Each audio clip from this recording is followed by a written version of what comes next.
oil on top of it. You know, obviously the more oil the tastier it gets, but obviously you don't want to put too much because you're concerned about having fat.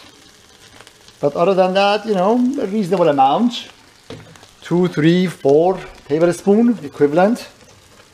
And then you put the rice back on the stove, and that's where to get a good tahdig requires experience and practice. To how long and how high the heat should be. Typically I lower it down to about just above the simmer and let the rice on a pan to stay there for about 45 minutes to an hour. And then hopefully that will give you a really nice tahdig. So, and then I'm going to show you how we're going to make kebab, which is the best part. So for now, I'm going to let this rice just simmer away. Goodbye for now. So to make kebab, my style, which is quite a bit different, is a pseudo Persian American style.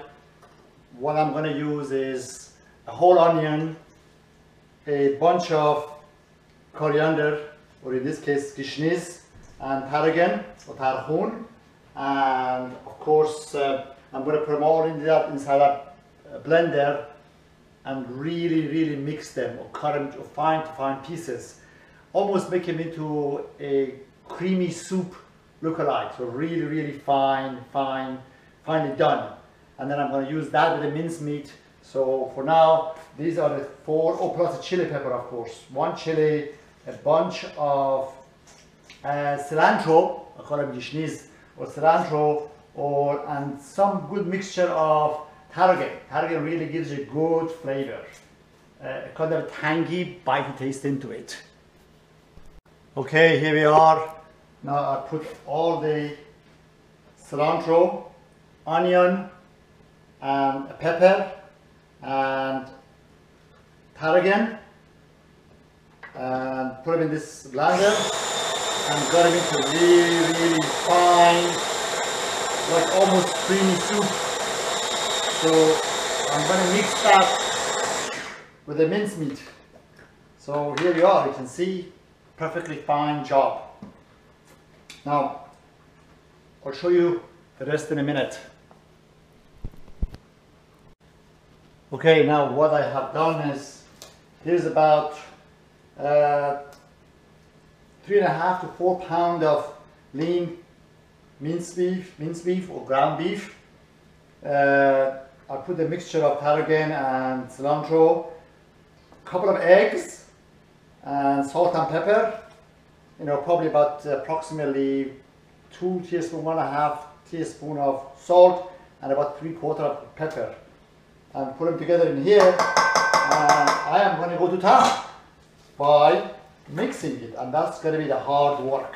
Kind of hard work, but requires a fair amount of patience and shoving and twisting and turning. Of course, you wash your hands first, which I've done it 3 times so far, and that's pretty much it. I mean, that's going to be my ingredient for kebab. It will taste good, trust me. It tastes really just about enough spice. Cilantro gives it cilantro, and more importantly, tarragon gives it a good kick into it. So here you are. But obviously my eyes are starts to water because of the onion, but that should go away shortly. So I'm going to stop the camera because obviously it's going to be too much filming. Now to make it into sikh kebab or sikh or skew, I'm going to kind of cheat because I can't be bothered to use the kebab stick, or sikh as we call it in Farsi. So what I do is that essentially I use a wooden spoon to make it into, you could call them as, you know, here you are, you know, like a kebab like this. It's done, it's good. The trick is in here to get it out, because obviously I want to use the same one. I could use a sikh, but then I have to do all the washing, and I don't want to do that. And of course, it all depends on your barbecue and what kind of grate you have. Here it is, my friend. So you just basically keep doing, making a sikh or making him into a, you can call him a sausage look like, but it's obviously not sausage. And this is how I do it. It's pretty effective. It doesn't require that many sikh or skewer. And when you put it on your barbecue, of course the barbecue has to have a proper grate so that it will not fall off. But this is primarily it. So kebabs are being made, and there you have it, my friend. You know, but one thing you want to make sure is that to have a lean ground beef. So, okay, we finished. I made them into skewer, or that's not bad actually. One thing you want to pay attention to is the dish that you prepare the stuff. If the lean or if the ground beef is fatty, you will see a decent amount of fat deposit or fat residual at the bottom of your dish. So the fact that this is fairly clean and there are not too much fat in there is an indication that the ground beef I've just used is pretty lean. So that's an important part. But getting into this kind of skewer shape, it requires a decent amount of finesse. You get them nicely skewered and get them out without boogering them up. So that's done. I'm going to make some vegetable. I think maybe broccoli and okra. Broccoli and okra to go with my rice and kebab. Rice, by the way, is being cooked as we speak. It's been on for about 45-50 minutes now. And that should be good to go. So here we are. There you have it, my friend. All in here. Has about 3.5 pounds of ground beef. And that should do me for about 3 nights at the most. I eat good chunk of beef. So for now, goodbye. So kebab's ready. Wash the dishes. Now I am doing saute some okra, and I'm going to add some broccoli to it shortly. So, and then of course, as usual, I always put some Worcestershire sauce on the okra and olive oil. So a little bit of olive oil and a little bit of Worcestershire sauce. And now okra is being kind of steamed as we speak. Barbecue just switched it on. I'm going to obviously cook barbecue at least one tomato with my barbecue, because tomato is always good with a kebab, especially if the rice is crispy. That makes it even better. So rice still has been doing fine. You don't touch it, you don't even look at it. Everything is hunky-dory. So barbecue's on, and about 10 minutes, 5 minutes, I'll put it on. And I'm going to show you how to barbecue it. That's the best part.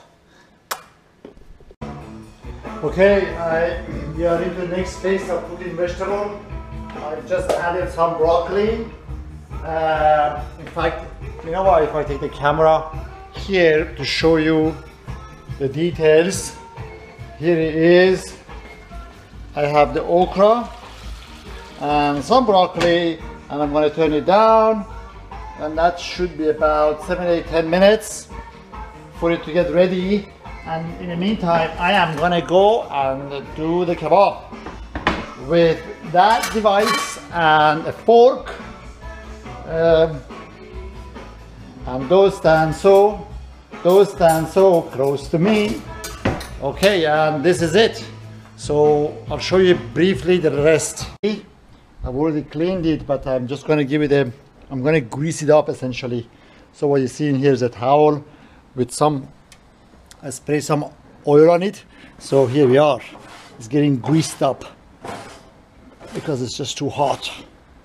As you can see, underneath it, the metal is glowing. So, and it's all good to go for placing those nice kebabs on it. And I'm going to show you how. Okay, here it is. I'm going to put the camera over here, and this is essentially how you do it. It's got to be a little bit, requires finessing, but this is how you do it. And ooh, there you are, my friend. So there you have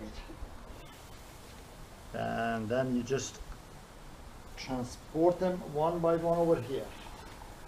And of course you can put a tomato at the same time, but make sure you put them in a different corner. Okay, and I'm gonna do the rest in here, and I'm gonna put that stuff over here, and I'm gonna switch it off. So kebabs are already placed on the barbecue, and they've been there for about approximately 2.5–3 minutes. And I think, yes, they're ready to be, here you are. There's 14 of them. Look at that. Oof, beautiful. Unfortunately, I left it about a minute and a half too long. So it got a little bit burned, but it should be okay. It's not that bad. It looks worse than it is once it gets juiced up. But yeah, I think typically you need to have it about, remember this barbecue is souped up. It's way too hot. So you need to have it about 2–3 minutes if it's a really hot barbecue on each side. So altogether 6–7 minutes, and that's all you need. So I guess for now, I'm going to switch it off, and then I'll hopefully bring all together and show you what I have made tonight. Goodbye. Okay, now it's about time. You're going to put the rice out, and hopefully I got it right. And this is the technique that you want to use, that what we call it fluffing the rice, otherwise it gets mushy. So that actually is pretty good. You know, here you are, nice and fluffy. See, here you are. And the important part is to get a good tahdig, and that's the trick. So far, so good. Let me see, look at that. Okay, let me push this. Hopefully you can see that. See? Nice and fluffy, not too hard, not too soft, not mushy. I don't like mushy rice. But at the same time, I don't like it hard either. So the problem with a small pan is that you get a lot of side burn, well, not burn per se, side hardening. That is not very good. It's not as tasty. It's not as good as a proper tahdig. Now here it is. Let's see. Make sure I'm getting this damn thing right. Thick, crispy, golden color. And if it's not, then I failed. Ha! Look at that! Woohoo! Now that's good. Trust me. It's thick, but hot. It's about a good half an inch, 3/4 inch thick, and crispy and golden color. That's the spot. But obviously, I'm not going to be eating all of that. So, but I'm going to eat a good chunk of it.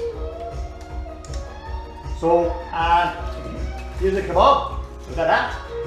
Hopefully, you can see them all. Bon appetit.